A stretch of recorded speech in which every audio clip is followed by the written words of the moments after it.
Hello అండి. చేత్తో హుక్స్లు కుట్టే పని లేకుండా ఇలా మన మిషన్తోనే హుక్స్ ఎలా కుట్టుకోవాలో మనమైతే ఈ వీడియోలో చూద్దామండి. చాలా సింపుల్ అండి. నార్మల్గా హుక్స్కి ఎలాగైతే కుట్టాలనుకుంటున్నారో సేమ్ అలాగే హుక్ పట్టి ఒక 1.5 ఇంచ్ 2 ఇంచెస్లో తీసుకొని ముందు నార్మల్గా ఎలాగైతే కుడతామో అలా చూసారా, ఇలా పైనుంచి ఒక స్టిచ్ అయితే వేసుకోండి ఒక 1/2 ఇంచ్ గ్యాప్లోని. ఇప్పుడు గ్యాప్ ఇలా స్టిచ్ చేసుకున్న తర్వాత ఇప్పుడు దీన్ని ఇలాగ ఓపెన్ చేయండి. ఒకసారి నేను ఎలా చూపిస్తున్నానో అలాగా ఇప్పుడు దీన్ని ఇలాగ ఓపెన్ చేయండి. కిందనైతే ఫోల్డింగ్ చేసుకోండి, అప్పుడే ఫినిషింగ్ అనేది బాగుంటుంది. అప్పుడు సేమ్ ఏదైతే ఇప్పుడు హుక్ కోసం మార్కింగ్ అయితే వేసుకోవాలి. 5 హుక్స్ కోసం మార్కింగ్ అనేది వేసుకుంటున్నాము.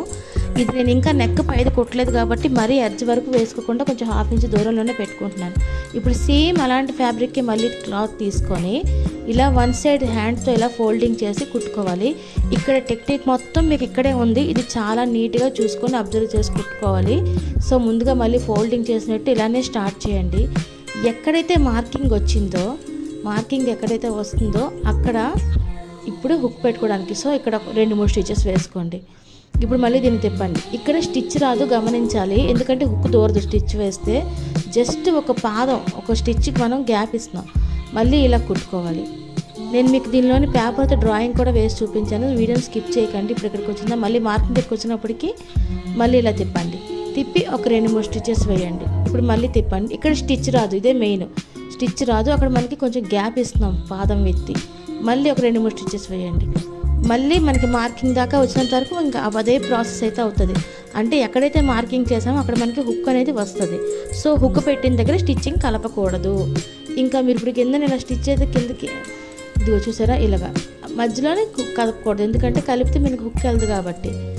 ఇప్పుడు ఇలా మళ్ళీ పైకి మళ్ళీ ఇలా తిరగ ఇలా కుట్టుకునేటప్పుడు ఇదిగో ఇలా కుట్టేటప్పుడు ఇప్పుడు ఇలా తిప్పామా మార్కింగ్ దగ్గరికి వచ్చేటప్పటికి ఇలా తిప్పేటప్పుడు ఒక 3 స్టిచెస్ అయినా వేయండి. ఎందుకు అంటే అలా వేయడం వల్ల మనకి ఇక్కడ ఒక చిన్న గొట్టం లాంటిది వస్తుంది.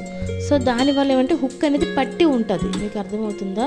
లేదంటే మామూలుగా కుట్టాలనుకుంటే జంప్ చేయించి కుట్టివచ్చు కదా మార్కింగ్ దగ్గర. అలా కాకుండా హుక్ అనేది పట్టి ఉంచడం కోసమనే చెప్పి మనం అక్కడ ఇలాగా ఒక గొట్టంలా వచ్చేటట్టుగా చూడండి. ఇలా కుట్టాం.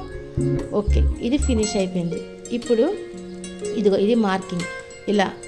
ఇలాగ రావాలి కుట్టు. అంటే ఇలా కంటిన్యూటీ రాకుండా ఇలా గ్యాప్ వచ్చి సో చూడండి, ఒకసారి గమనించండి. ఈ స్పేస్లో అనేది మనకి హుక్ అనేది వస్తుందండి. ఇప్పుడు ఇదిగోటి ఇది మన పట్టి. ఇప్పుడు చూసారా కుట్టు ఎలాగొచ్చిందో, ఇలాగొచ్చి మళ్ళీ కిందన గ్యాప్, మళ్ళీ ఇలాగొచ్చి మళ్ళీ కిందన గ్యాప్. ఈ గ్యాప్ కూడా ఎక్కువ ఇస్తే హుక్ లూజ్ అయిపోద్ది. జస్ట్ ఒక్క కుట్టు మాత్రమే మనం జంప్ చేయించాలి. సో ఇదిగోటి ఇలా ఫినిష్ అయిపోయింది కదా. ఇప్పుడు ఫినిష్ అయిన తర్వాత నార్మల్ ఇప్పుడు